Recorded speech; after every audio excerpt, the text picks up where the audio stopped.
Hello bachcho, let's see this question. The question says, the little swallow grew colder and colder but kept up his determination.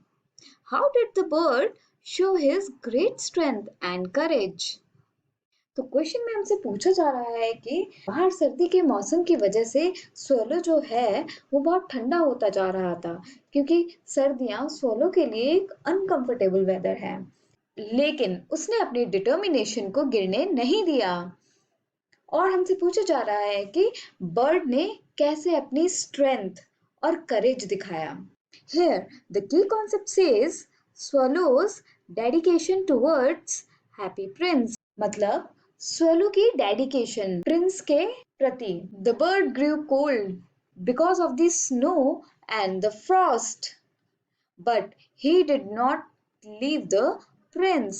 तो bird जो है वो ठंडी होती जा रही थी बर्फ और फ्रॉस्ट की वजह से, लेकिन वो प्रिंस को नहीं छोड़ रहा था। He would eat crumbs from a bakery shop and kept himself warm by flapping his wings। तो सोलो क्रम्स खा रहा था, बगल ही में एक बेकरी शॉप थी वहां से, और अपने आप को वो गर्म करने की कोशिश कर रहा था अपने विंग्स को फैलाकर और ऊपर नीचे कर कर।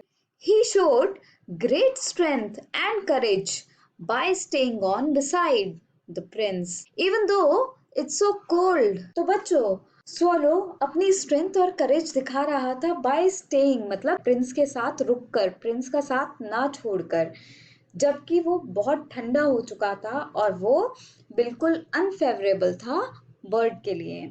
सो our final answer to this question is bird बहुत ठंडी हो रही थी बाहर स्नो की वजह से और फ्रोस्ट की वजह से, लेकिन वो प्रिंस को नहीं छोड़ना चाहती थी और उसको जब भी भूख लगती तो वो एक बेकरी शॉप थी उसके पास जाती और वहां से कुछ क्रम्स लेती और उनको खाती, और अपने आप को वार्म रखने के लिए वो अपने विंग्स को फ्लैप करती। और सोलो इतनी ठंड में भी इजिप्ट ना जाकर प्रिंस के पास रही।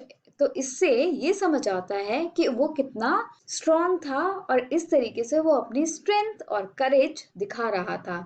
I hope you understood it well. Best of luck. Thank you.